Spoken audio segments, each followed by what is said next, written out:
Buenos días, amigos de Agenda Económica. Gracias por estar una vez más en su programa que producimos los domingos de 10 a 11 de la mañana. Todos los domingos, aquí, católicamente hablando. ¿Por qué? Porque con eso hablamos de economía, temas nacionales, internacionales, y casi 16 años ya en el aire. Gracias por ustedes, porque sin ustedes no podemos producirlo. Jairo Severino Duarte, Ezequiel Molina Lizardo estarán acompañados de Roberto Argüello en Plataforma Zoom desde Miami y de nuestro amigo, en estos momentos viceministro de Planificación, Economía y Desarrollo, Pavel Isa Contreras. Buenos días, Jairo. Buen día Ezequiel Molina, Lizardo, buen día a los amigos televidentes ahí siempre con nosotros en Agenda Económica, Pavel Isa, por supuesto, que siempre dice presente, y a nuestro hermano desde Miami. Bueno, tenía mucho que Argüello no lo sentía, así que saludos a todos ustedes. Buenos días, Pavel, buenos días, Roberto. Buenos días. Buenos días, Ezequiel. Buenos días, Edrón, y buenos días, señor viceministro. Con Pavel tenemos muchos temas, pero siempre este programa le da la primera palabra a Roberto, porque Roberto nos da un resumen de temas internacionales y se mete un poco de política con economía. Así que, Roberto, te dejo a ti la palabra para que tú nos orientes y si se quiere, actualice. Buenos días, pueblo dominicano. Como se sabe, este jueves pasado hubo un ataque a las tropas norteamericanas, habiendo muerto 13 soldados en Afganistán. Esto es grave porque es la primera vez en casi 2 años que mueren ciudadanos americanos, especialmente soldados que estaban viendo cómo evacuaban a una enorme cantidad de personas que se habían quedado pegados en la capital de Afganistán. El tema es bien sensible aquí en Estados Unidos. Como ustedes saben, esta es una guerra que lleva más de 20 años. Estados Unidos fue a Afganistán debido a que los talibanes, quienes en su momento habían sido armados por los Estados Unidos y aliados de Estados Unidos en contra del ejército de ocupación ruso, los talibanes le dieron posada a Osama Bin Laden, quien fue el que hizo los ataques a las Torres Gemelas, donde murieron más de 3.500 norteamericanos en un solo día. Los Estados Unidos entonces invadió Afganistán, y lo cierto es que lo que andaban buscando el gobierno de los Estados Unidos era terminar con la vida de Osama Bin Laden, cosa que se hizo hace 10 años. Entonces, lo cierto es de que los Estados Unidos, número uno, debiera de haber salido de Afganistán cuando lograron su objetivo. Lo otro que ha salido de Ezequiel Lizardo es de que las agencias de inteligencia de Estados Unidos siempre han escrito que debido a la enorme corrupción del gobierno de Afganistán, el 25% de toda la ayuda que se dio, que fueron casi $2 trillones, terminó en cuentas en bancos suizos y en bancos árabes de estos gobernantes. Y se había dicho también de que todo el material bélico que se le estaba dando a los 300.000 soldados que habían sido entrenados por las fuerzas aliadas, no solamente de Estados Unidos, sino de Europa y Australia. Lo cierto es de que estas personas no estaban combatiendo ni con el corazón ni con la mente, y lo cierto es que en cosa de 10 días se derrumbó un estado que era supuestamente estaba siendo protegido por estas 300.000 personas. Lamentablemente, hoy murieron, no hoy pues, o sea, el jueves murieron 13 soldados norteamericanos, hubieron alrededor de unos 20 más heridos, y eso ha causado un cisma político aquí en los Estados Unidos. Y si esto sigue así, puede tener un efecto devastador en la carrera política del presidente Biden y de Kamala Harris. Bueno, y entonces, Trump se está frotando la mano. ¿Perdón? Trump se está frotando la mano. Bueno, así es, ¿verdad? Pues, aunque te cuento de que fue Donald Trump quien había firmado claro. el gobierno de Donald Trump, a través del secretario Pompeo, había firmado la paz con los talibanes, con el entendido de que los Estados Unidos iba a salir en mayo de este año, cosa que Joe Biden extendió. Entonces, ese es un tema. El segundo tema, Ezequiel, es que el día de hoy se registraron 110,000 personas afectadas por el coronavirus. De esos, casi el 99% de las personas que están en las unidades de los hospitales, No vacunado. el 99% son personas que no están vacunadas. Hay personas vacunadas con las 3 vacunas que se han puesto aquí en Estados Unidos que sí han sido infectados por la variante Delta. El tema es que a las personas inyectadas el Delta no los mata, pero sí, el día de hoy murieron alrededor de 2.500 personas, y esta subida de coronavirus es muy fuerte, lo cual está conllevando, te quiero decir que acabas de decir, la mayoría de las noticias, que Europa se va a cerrar a los viajeros de Estados Unidos. Así que todo eso pues tiene unas consecuencias con lo que está pasando en tu país, porque República Dominicana, como podrá decir el señor viceministro, pues depende muchísimo del turismo. El turismo le ha permitido a República Dominicana inclusive ser autosuficiente en comida, que siendo una isla, es un fenómeno que una isla, yo creo que es la única isla en el mundo que es autosuficiente en comida, cosa que es un logro enorme que tiene Dominicana. Así es que esas son las dos cosas primordiales que tienen un efecto enorme aquí en los Estados Unidos. Lo que pasó el jueves con la muerte de estos 13 soldados y el tema que el coronavirus está descontrolado de vuelta en Estados Unidos. Bueno, el turismo dominicano depende mucho de los norteamericanos, o sea, más del 56% son norteamericanos de los que llegan. Me imagino que tendrán que haber un protocolo, las autoridades, a fin de que no nos traigan contagio, pero que sí nos traigan los dolaritos que ellos gastan, tú ves, que no deben de tenerlo. ¿Y Nicaragua, Roberto? Bueno, Nicaragua, la situación está muy complicada, como te he dicho a lo largo de este programa. Yo creo que el silencio, y en veces cuando hablo en clave, te lo digo todo. Tengo 5 amigos presos y hoy aparentemente el gobierno de Daniel Ortega salió diciendo de que la mayoría de los candidatos a la presidencia violaron las leyes, son traidores a la patria, y todo por oponerse a él. Él está por hacer cambio en la ley de bancos. Bueno, él está haciendo múltiples cambios, Ezequiel. Yo creo que, y haciendo un pequeño análisis, yo creo que Daniel Ortega está endureciendo su posición para eventualmente negociar con alguien. El tema es que no tiene con quién negociar dentro de Nicaragua ni fuera de Nicaragua. Bueno, bien. Gracias, Roberto. Vámonos entonces con Pavel, y creo que Jairo le tiene una pregunta a Pavel. Bien, la verdad que rápido, conciso y bueno el resumen. Sí, sí. Y ciertamente que llegando a la economía dominicana, esperemos que Pavel nos esté escuchando perfectamente, pues hay quizás entrar por el aspecto de las discrepancias que hay en cuanto a las proyecciones económicas del Ministerio de Economía, Planificación y Desarrollo y el Banco Central. De hecho, ha sido tema de debate en estas últimas semanas. De hecho, el Banco Central, al informar del ingreso del dinero del Fondo Monetario Internacional, pues al final pues, utilizó un espacio, el Banco Central, para desmentir o aclarar la afirmación del presidente de la Fuerza del Pueblo, cosa que quizá no sucedía, pero luego hay riposta Fuerza del Pueblo y dice que están sustentándose en datos que tiene el Ministerio de Economía, Planificación y Desarrollo. Quisiéramos ver si Isa Contreras nos dice respecto a este problema que no parece de ahora, de no ponerse de acuerdo respecto a cuáles son las reales proyecciones de crecimiento de nuestra economía.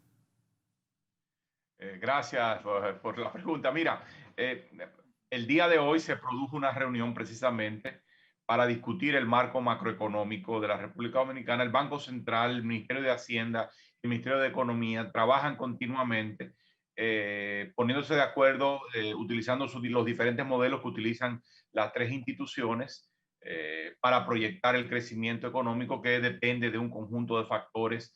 Algunos modelos ponen a dependerlo más de unos que de otros factores. Algunos modelos tienden a descansar mucho en el comportamiento pasado.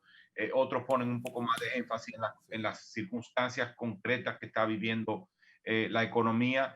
y al final en ese proceso pues sacan un número entre los tres de forma conjunta. Lo que pasó en este caso es que el Banco Central pues y el gobernador pues adelantó antes de discutirlo probablemente en el contexto del equipo intergubernamental lo que eran sus proyecciones. Eso probablemente, yo no estuve en la reunión, eso es el viceministerio de análisis que se encarga de eso, yo estoy a cargo del viceministerio de planificación, entonces ellos se ponen de acuerdo y en breve van a sacar una nueva proyección del crecimiento que es, digamos, tripartita, es que conjunta, consensuada entre entre estas tres entidades. O sea que no le veo mucho mayor problema. El gobernador sencillamente propuso un número, el número que había propuesto el Ministerio de Economía, que fue en consenso con el Banco Central y con el Ministerio de Hacienda en el pasado, ya tiene 3 meses de edad, digamos así. O sea que se está revisando continuamente. Y probablemente veamos una nueva proyección de crecimiento consensuada entre las tres instituciones más alta de lo que de la cifra que se dio originalmente. Por ejemplo, Pavel, por lo que viene sucediendo con la economía dominicana, que no es un simple rebote económico, sino que parece que todo es real lo que está sucediendo.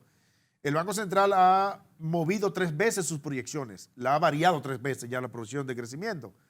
Y en esta semana habla de que lo mínimo sería de 2 dígitos, de 10% mínimo respecto a eso. ¿Cuáles son los elementos fuertes que uno puede decir que son los que sustentan esta proyección de crecimiento por encima de 2 dígitos? Sí, yo creo que primero es el entorno externo.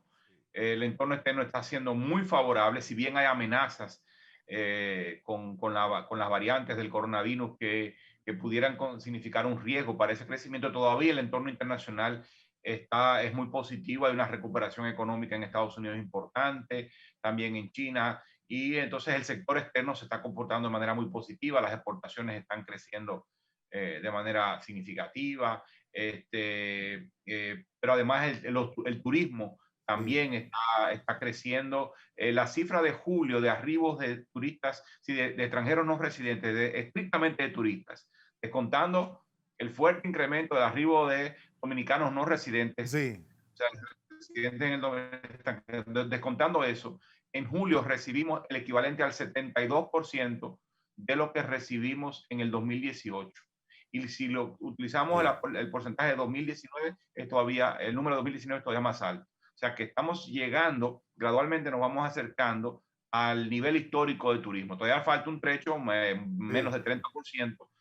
Si la cifra de julio es una cifra típica o termina siendo una cifra típica de estos meses, entonces estamos caminando hacia una normalización del turismo. Probablemente en diciembre, enero, veremos una cifra muy cerca del 100% de lo que estábamos recibiendo antes de la pandemia.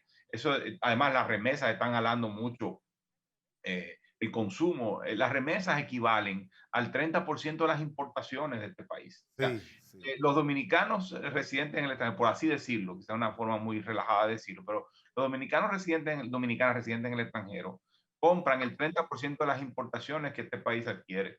Y las remesas equivalen al 10%, 9-10% del total del consumo. Ese es otro elemento. Un tercer factor, yo creo que fue el ahorro. Es decir, en la epidemia, los hogares que no sufrieron retrocesos importantes en sus ingresos, pues ahorraron porque no podían consumir. Y entonces con la apertura económica, pues salen de nuevo a consumir y activan el comercio, activan la actividad productiva.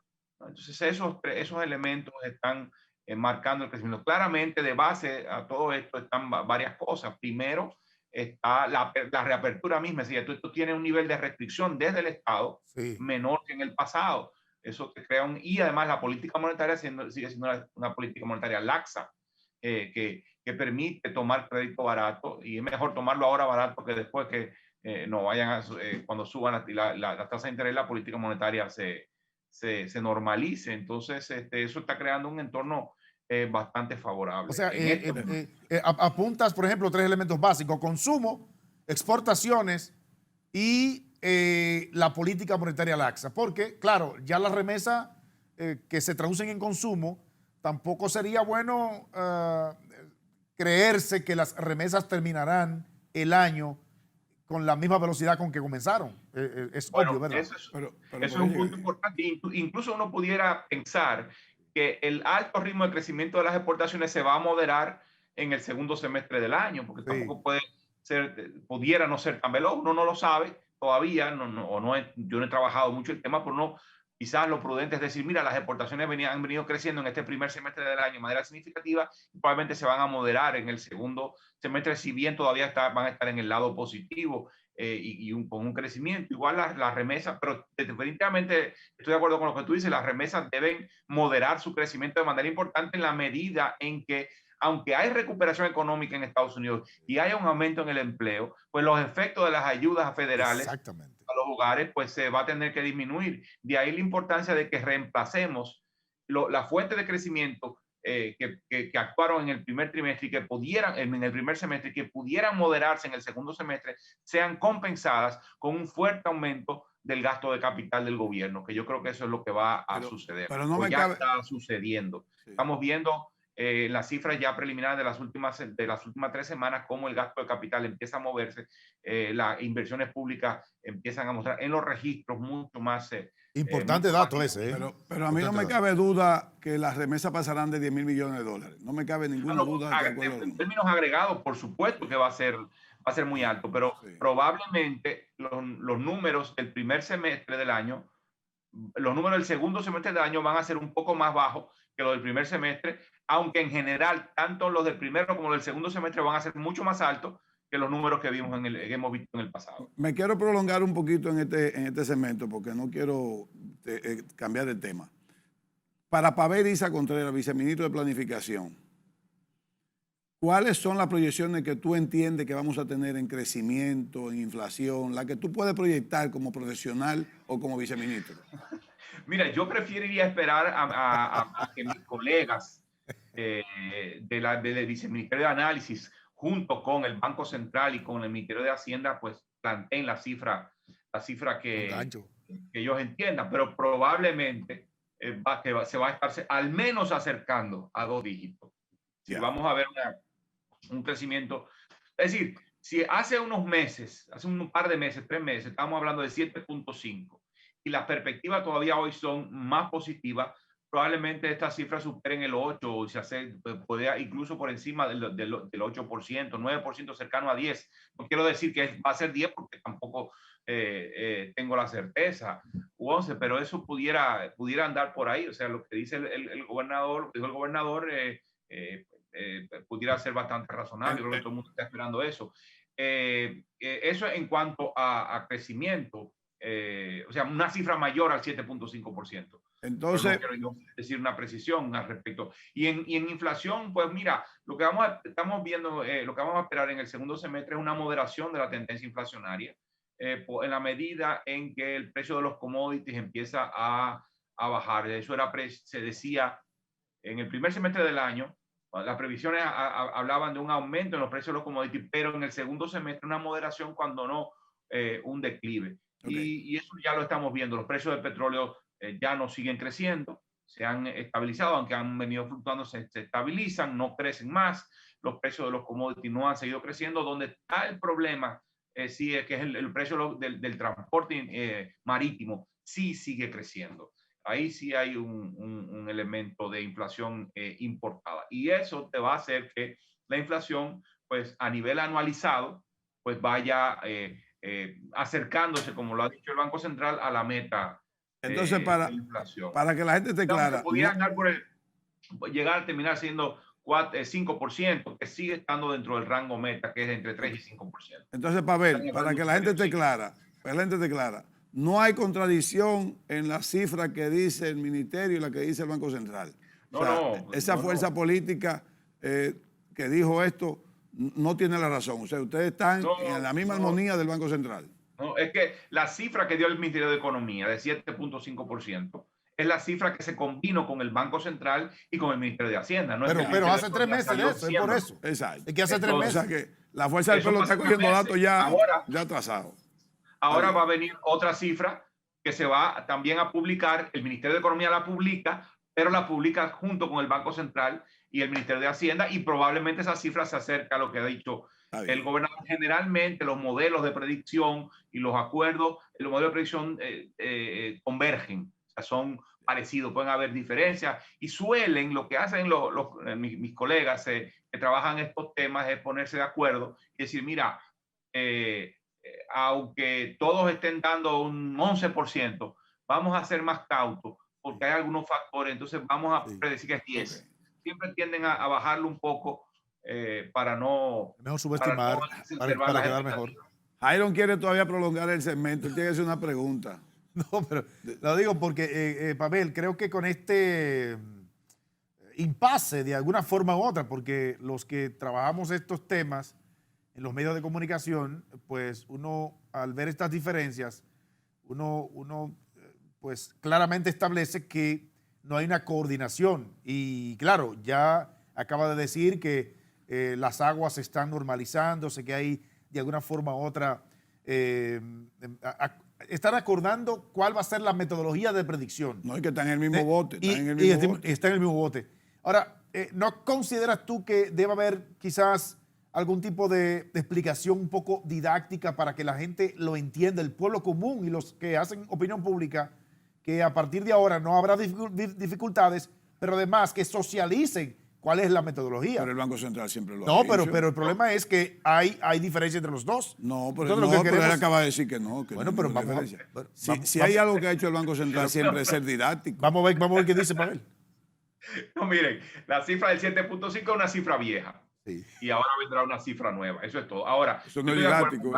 Yo estoy de acuerdo con Jairo. Yo creo que el Estado tiene que ser cada vez más transparente. Claro. Y debería de hablar en términos más llanos. Y si bien los modelos de predicción del crecimiento económico, los modelos son complejos, son altamente sofisticados y difíciles de entender para aún los propios profesionales de economía que no se especializan en estos temas, yo creo que de todas maneras el Estado y las instituciones que trabajan en estos temas tienen que ser todavía más transparentes, comunicar con mucho más claridad, explicarle a la gente cómo se predice el crecimiento, por qué se predice que es así, cuáles son los factores que están detrás. Yo creo que eso es un reclamo absolutamente legítimo y yo como ciudadano lo apoyo. Creo que no solo se trata no solo esto es así con respecto al crecimiento, también tiene que con respecto a la medición de la pobreza, con respecto a la inflación. Exactamente. Hay que hablar de forma cada vez más transparente. Pues, vamos a cerrar el segmento y te propongo entonces que, aunque sea una vez al mes, tú puedas hacer, si se quiere, una intervención de 5 o 10 minutos explicando conceptualmente los términos económicos para ayudar al pueblo. Me estás llevando a mi profesión. Perfecto, entonces lo vamos a coordinar contigo. No nos corten, amigos, quédese con nosotros, que el programa está interesantísimo.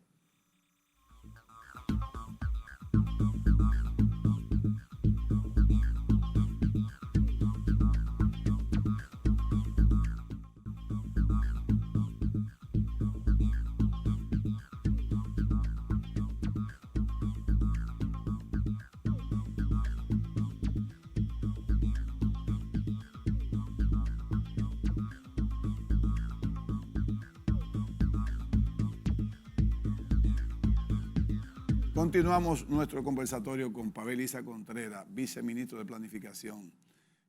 Roberto, ¿tú tienes alguna pregunta para Pavel? Yo verdaderamente estoy sorprendido de todo lo que él está diciendo y me encanta. Me parece de que el Ministerio de Economía y el Banco Central están unidos y veo de que se está trabajando en conjunto, ¿verdad? Creo que ambos, el Ministerio de Economía, que en todo país es muy importante, y el Banco Central de República Dominicana, que tiene una reputación mundial. Mira, estoy escuchando todas las palabras que está hablando Pavel y me encanta escuchar esas palabras. Demuestra de que hay un presidente que tiene un gran liderazgo y personas que están y un gran equipo que tiene, hay un gran equipo también. Un gran equipo. Eso es todo. En economía hay tremendo equipo. Un gran equipo. Tremendo. Un gran equipo. ¿Verdad? Y no lo digo solamente por Pavel. Hay y se nota, Isabel, Ezequiel, porque hay países donde no se respeta al Ministerio de Economía, pero por lo que está diciendo Pavel, sí se respeta en República Dominicana y se ve que hay equipo y se trabaja en equipo. Lo que sí es que son tacaños en el Ministerio de Sí. Economía. No quieren invertir un chele. Pero ese tema lo vamos a hablar más tarde. Pavel, Ezequiel, muy. Pavel, tú lo vas a hacer sí, una muy- preguntita. Pavel, ciertamente que en planificación y desarrollo, en economía, en el ministerio, hay una variable que ustedes seguro que analizan bastante respecto a la presión que tiene sobre las finanzas públicas, que es la deuda pública. En este momento, ustedes, junto con Hacienda, estarían trabajando algo que tiene que ver con cambiar un poco el perfil de la deuda pública. ¿Cuál es el aspecto que ustedes analizan en este sentido para tratar de que República Dominicana siga accediendo a fondos externos, obviamente para financiarse, sin que eso retrase proyectos? Porque sabemos que financiarse con multilaterales es más lento. Sí, pero yo quiero que esa pregunta, Ajá, pero ¿y quiero entonces? hacerte otra. No, esa está bien. Ah, bueno, pero Yo quiero que tú nos digas a nosotros, ahora que eres viceministro, sí. cuál es la diferencia de la deuda del pasado y la deuda de este gobierno. O sea, ¿qué diferencia hay? Sí, sí. Pero hay diferencia. Sí, hay una diferencia. A ver, Este gobierno coge prestado de una manera y los anteriores han cogido pero dinero ya, para otra. oye, tú quieres ahora politizar no, esto. pero yo porque le pedí- no, pero yo no estoy pero politizando. tienes que politizarlo porque tú tienes que analizar el contexto del A ver, endeudamiento. tú me conoces, yo no, estoy no es politizando. lo mismo que un Estado se endeude creciendo mucho Discúlpame. y un Estado endeudándose en medio de una crisis que Discúlpame, es obvio que los Estados se discúlpame, endeuden. Pavel sabe que no politizando. Yo lo único que quiero, como él ha venido muchas veces a este programa antes de ser viceministro, yo quiero que él nos explique a nosotros cuál es la diferencia de la política de endeudamiento de este gobierno y la política de endeudamiento de los gobiernos anteriores, ¿Tú pudiste que la haber hecho esa analizamos pregunta después de la anteriormente. respuesta mía? No, lo que pasa es que para que lo haga junto. Mira, la gran diferencia en este momento, hay dos grandes diferencias, yo diría.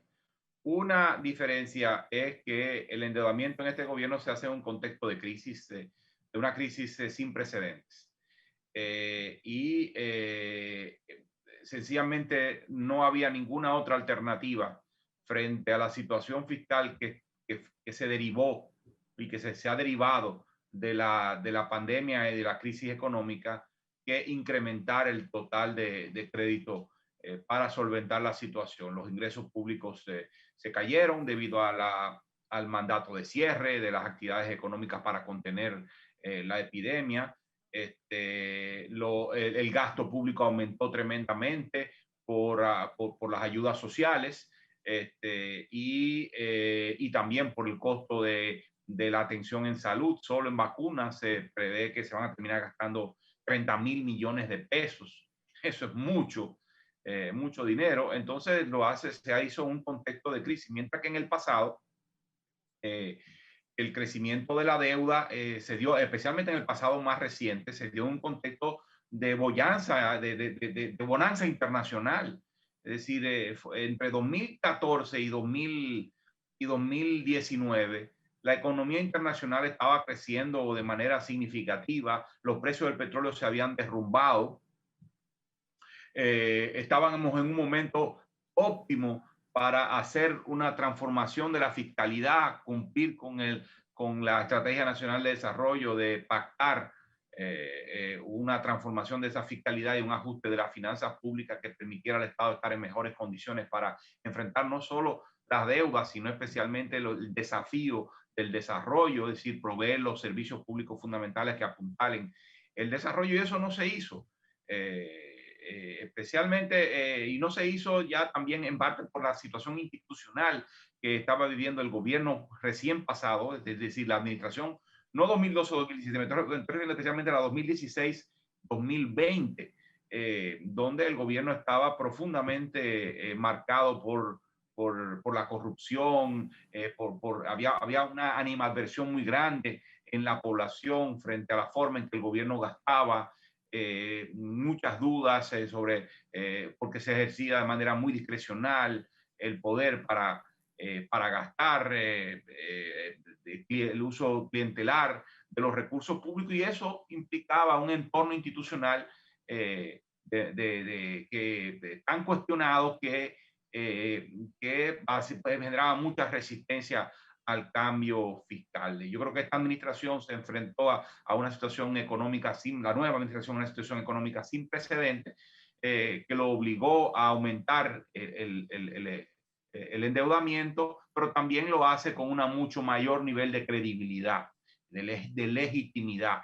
Y acompañó, aunque se vio forzado a aumentar el crédito público para lidiar con la situación, igual que lo hicieron todos los países del mundo, al mismo tiempo impulsó, o sea, está empujando, está haciendo un gran esfuerzo por mejorar la calidad del gasto público, empezando por enfrentar el uso discrecional de los recursos, la no cumplimiento de las propias normativas del Estado, enfrentando la corrupción. O sea, hay todo un esfuerzo dirigido hacia eso. Al mismo tiempo, un esfuerzo de planificar la acción pública, la política pública y por lo tanto el gasto público. Tú quieres un gasto de más calidad, planifica.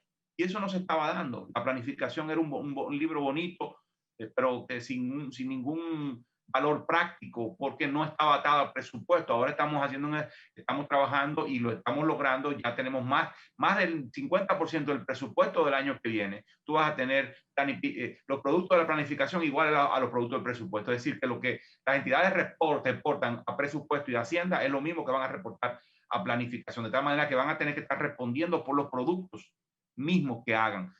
Dinero contra productos. Entonces, eso hace que la calidad de la deuda y el destino de la deuda terminen siendo distintos, ¿no? Entonces, tuvimos, y además a pesar de todo eso, a pesar de la situación, hay un claro interés de llevar la finanza pública por una senda de mayor sostenibilidad. Sí, lo que pasa es que la crisis está posponiendo el momento en el cual se tienen que dar pasos mucho más claros en ese sentido, en materia de ingresos, porque en materia de gastos sí se está haciendo el esfuerzo. Entiendo que Jairo te va a tener que repetir la pregunta. Bueno, porque Sí. no Estoy creo que fue elegante de tu parte. No, pero fue más interesante para Fue él. muy interesante. Sí.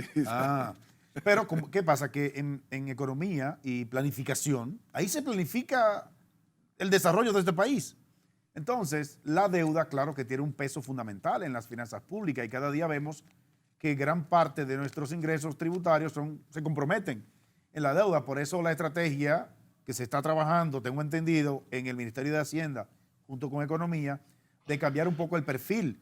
Tengo unos datos aquí que salieron hoy en el periódico El Dinero, salieron en esta semana, del perfil de la deuda, de cómo ha ido cambiando la proporción de los bonos en la deuda del Estado Dominicano. O sea, de un 20% que eran los bonos en el año 2005, ahora son el 74.8%. ¿Cómo cambiar eso, Pavel? Porque el financiamiento multilateral es más lento y tiene otras exigencias. Sí, bueno, hay que hacer, el gobierno se ha propuesto moverse en esa dirección. Obviamente eso va a depender de la disponibilidad de recursos que tengan los organismos multilaterales. Creemos que va a haber más disponibilidad. De hecho, ya vieron estos 650 millones de dólares, si bien no son para el fisco, sino que son para la reserva, porque pues, fue derechos especiales de giro para el Banco Central. Eso tiene un fin bastante claro y específico, pero está apuntando a que los organismos financieros internacionales probables van a estar caminando hacia una situación en la cual van a tener más recursos. Yo no sé no creo que vaya a ser suficiente. Yo no estoy seguro que vayan a ser, digamos, suficientes, pero se está moviendo en esa dirección, aumentando los niveles de capitalización para colocar más recursos. Pero al mismo tiempo, también es la capacidad que tengamos de acceder a esos recursos también depende de cuán rápido nos movamos nosotros. No solo depende de los propios organismos, que ciertamente son más lentos, porque financian proyectos. Para financiar proyectos hay que tener las propuestas preparadas, elaboradas. No es un dinero que entra al fisco y de ahí tú financias lo que tú quieras, sino que tiene que haber propuestas específicas de desarrollo pues, sectoriales, frecuentemente sectoriales. Pero eso depende también de la capacidad que tiene el propio Estado de formular proyectos, ¿no? Entonces, hay una parte de responsabilidad que nos corresponde a nosotros.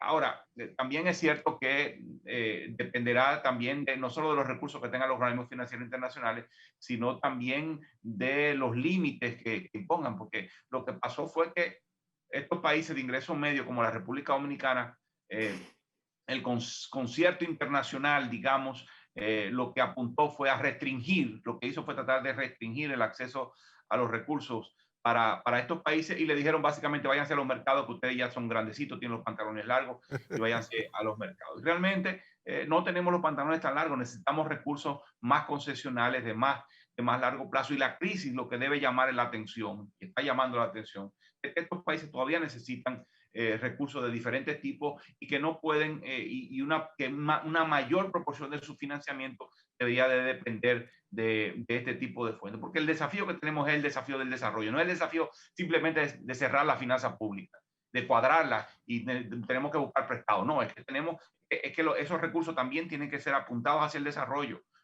Claro, el gobierno es el que decide hacia dónde que va esos recursos, si los tomaste de aquí o de allá, no importa el punto que sea desarrollo, eso es cierto, pero claramente con los organismos financieros internacionales tú tienes un socio con el cual tú puedes discutir y con el cual tú puedes mejorar de manera significativa tu agenda de desarrollo. Entonces, tenemos que movernos en esa dirección sin esperar que vayamos a mover la aguja rápidamente y en poco tiempo. A ver, siempre uno habla... Pero también, disculpa, está el tema de que dependamos cada vez menos de los recursos externos. Y eso significa reestructurar la finanza pública y reducir el déficit fiscal. Estamos hablando de que tuvimos déficit fiscal continuo, sostenido, no grandes, pero sí por demasiado tiempo. Y es lo que nos llevó a la situación en que nos llevó cuando nos agarró la epidemia, que ya nos agarró con una deuda bastante alta. Entonces, eso hay que caminar en otra dirección. Siempre que uno habla de deuda, nosotros los economistas, gente especializada en economía como Jairon, siempre uno dice que la deuda tiene que ser productiva para que no pese tanto. Y sin embargo, lo que vemos en este gobierno, y parece ser una línea del ministerio donde tú eres viceministro, que son como tacaños, no tienen gran inversión de capital. Ustedes apenas han invertido el 25% de lo presupuestado. O sea, ¿qué ha pasado? ¿Cuál es la situación? O sea, ¿es algo planificado? Sí, pero eso no es economía, eso es el gobierno, la ejecución presupuestaria. No, pero ellos planifican. No, pero tiene que ver mucho con el ministerio, vamos a estar claros en eso. Y mira, y no sé qué es lo que pasa con esa política. Está claro que el gobierno no ha gastado a la velocidad que hubiese querido haber gastado. Pero es ustedes que lo tienen así al gobierno. ¿Perdón? Es ustedes que lo tienen como ministerio agarrado al gobierno. Estoy hablando de todas las entidades públicas. Las entidades públicas no han gastado en proyectos de inversión a la velocidad que hubiésemos querido que se gastara. Simple y sencillamente. O sea, el gasto de capital se ha quedado por debajo de lo esperado durante el primer semestre del año. La situación ya está cambiando en el segundo semestre, pero en el primer semestre del año sí estuvo lento. Y estuvo lento por un conjunto de razones de tipo institucional, normativa, legal. Hay que recordar que este gobierno llegó el 16 de agosto y entre el 16 de agosto y octubre, o sea, había muy poco tiempo para poder preparar un presupuesto con proyectos que fueran elaborados por el nuevo gobierno y que apuntaran a la nueva agenda de inversión pública, a los nuevos objetivos de política. Entonces, lo que tuvo que hacer el gobierno, y además tuvo que preparar un presupuesto complementario en el medio, o sea, tuvo que preparar un conjunto de piezas y no había ninguna posibilidad real de que las nuevas autoridades presentaran nuevos proyectos de inversión a ser incorporados en el presupuesto del 2021. Entonces, lo que se hizo fue tomar todos los proyectos que ya habían, los proyectos de arrastre, y colocarlos en el presupuesto del 2021. El problema de eso es que muchos de esos proyectos tenían muchísimos problemas. Yo acabo de destacar, por ejemplo, los proyectos de educación, del Ministerio de Educación, que es un importante, una institución que tiene un peso importante en el gasto de capital total.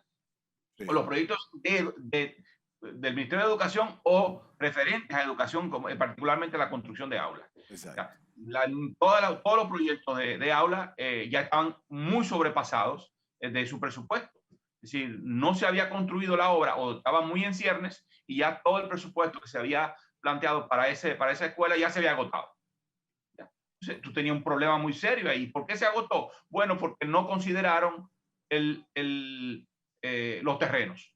O sea, presupuestaron la obra y no consideraron el terreno. Y pensaron que todas las construcciones tenían el mismo valor en todas partes. Cuando había construcciones que necesitaban un tipo de fundamento, de cimientos, porque estaban en un tipo de terreno, y otras necesitaban otro tipo de cimiento, y eso te cambiaba completamente la obra, o no había, repito, el terreno, o el terreno que había terminó costando mucho dinero y llevándose todo el dinero, todos los recursos de la obra. Entonces no se pudo hacer prácticamente nada, y hubo que aprobar una ley especial que le permitiera a las entidades ejecutoras sobrepasar el límite que establece la ley normal. Es una ley, esta ley fue temporal, es temporal, para que pudieran continuar los proyectos de inversión de escuelas. Entonces, muchos de esos proyectos tenían muchos problemas, y esto es un ejemplo. Entonces, hubo que desanudar un montón de problemas, un montón de líos que había, al tiempo que las entidades públicas se ponían a elaborar nuevos proyectos de inversión que apuntaran a las nuevas prioridades. No es que tú tienes una idea de un proyecto de inversión y de repente tú la pones en el presupuesto. Eso no es así. Es decir, tú tienes que identificar una necesidad y elaborar una propuesta de proyecto de inversión pública que se trabaja con el Ministerio de Economía. El Ministerio de Economía termina aprobándola. Y cuando el Ministerio de Economía la aprueba y emite lo que se llama el famoso código SNIP. SNIP es SNIP, Sistema Nacional de Inversión Pública. Ese es un sello de garantía. Cuando se le da un código a un proyecto que dice, este proyecto vale la pena, es rentable, vale la pena que el gobierno, que el pueblo dominicano pague, invierte esos recursos en ese proyecto, porque la rentabilidad social es mayor, es positiva, es decir, retorna más a la sociedad de lo que cuesta el proyecto. Y eso significa que tiene que ser bien elaborado, tiene que ser bien justificado. Eso se lleva un tiempo, y hemos estado en el primer semestre del año, emitimos más códigos SNIP, es decir, aprobamos más proyectos de presupuesto solo en el primer semestre de 2021, más que todos los primeros semestres de los últimos 4 años anteriores. Bueno. Es decir, hubo un trabajo de las entidades sectoriales preparando nuevos proyectos de inversión que superó con creces cualquier número visto en el pasado. Vamos a hacer una pausa.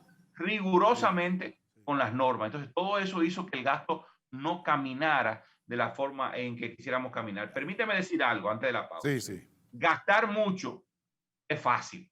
Dale para allá. Eso fue lo que hicieron el gobierno pasado. Ay, Pavel. Dale para allá, gasta, y en muchas ocasiones sáltate las normas y los procedimientos. ¿Ya? Y así no puede ser. Gastar bien es difícil, pero estamos en esa tarea de gastar bien por encima de la velocidad. La inversión pública, su rol fundamental no es macroeconómico, es proveer bienes y servicios fundamentales para la ciudadanía. Esa es la misión fundamental. Y que el proyecto sea bueno y no se desperdicie. Ok. Vamos a la pausa. Me dio calor ahí.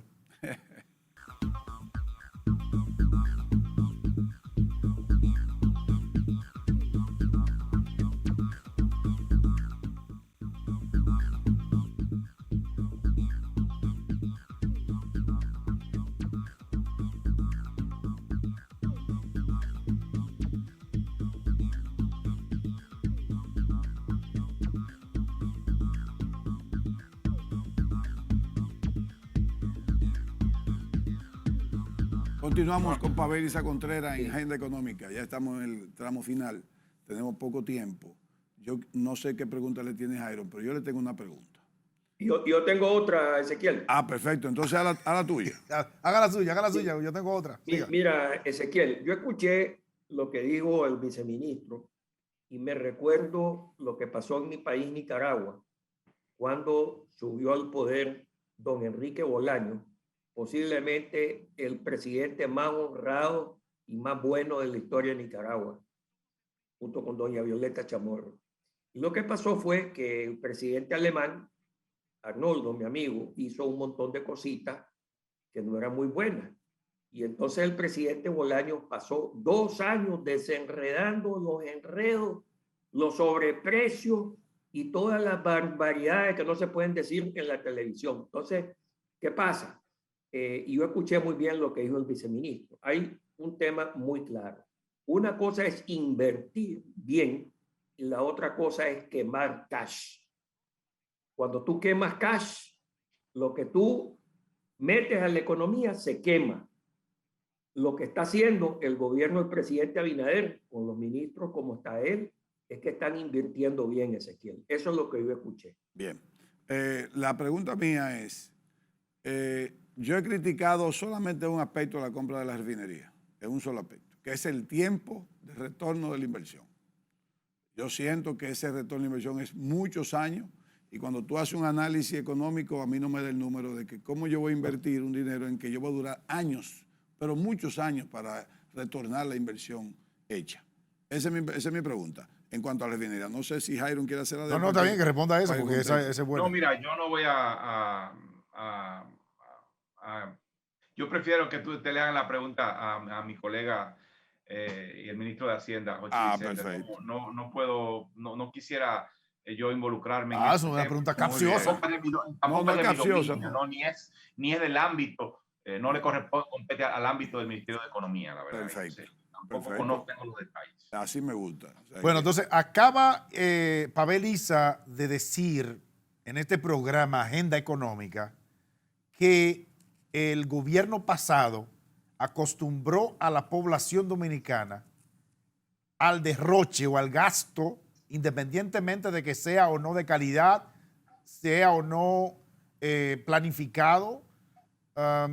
Y eso, Pavel, ahora es un problema para este gobierno, porque la gente está desesperada por ver que el gobierno arranque en términos del gasto de capital. ¿Eso no representa un reto realmente para ustedes?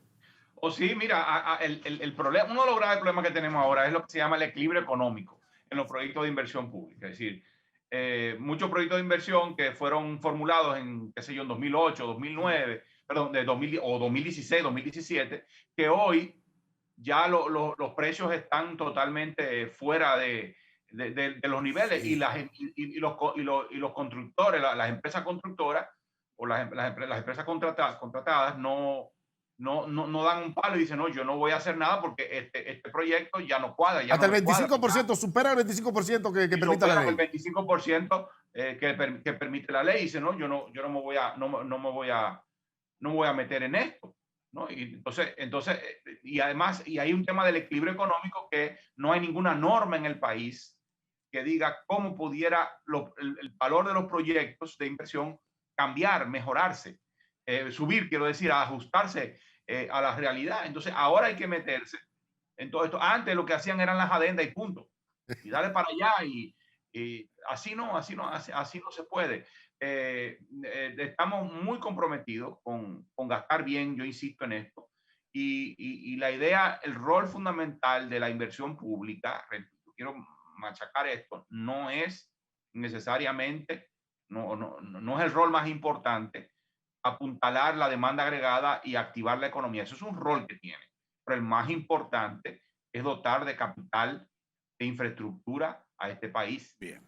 Eso es el rol fundamental y ese rol no puede ser sacrificado. Los otros sacrificaron ese rol en mucho por otro tipo de objetivos y al final terminaron saliendo del poder y saliendo del poder mal. Bien. Eso es cierto. Gracias, Pablo. El gobierno, y sometido a la justicia. Y el partido de gobierno ha leído correctamente las señales contundentes que le dio la sociedad dominicana y el mensaje contundente que le dio. Me dio calor otra vez. Yo creo que eso tenemos que tomar. Y yo espero que los otros partidos, en sus procesos de renovación, lean de la misma manera lo que está diciendo la sociedad dominicana. Gracias, Pavel, por tu presencia en Agenda Económica. Contundente. Esperemos, como este programa resultó poco y que tú estés consciente de eso, que tú comparezcas con más frecuencia. Ojalá que sea mensual, por lo menos una vez al mes. ¿Está bien? Mensualmente, una vez. A ver, un placer, un honor, Pavel. Gracias por tu comparecencia, Pavel, de Monterío. Y a ustedes, señor Roberto Arguello. Nosotros, que Dios lo bendiga. Roberto, Nos hasta vemos. la próxima. Ay, suerte. Ok.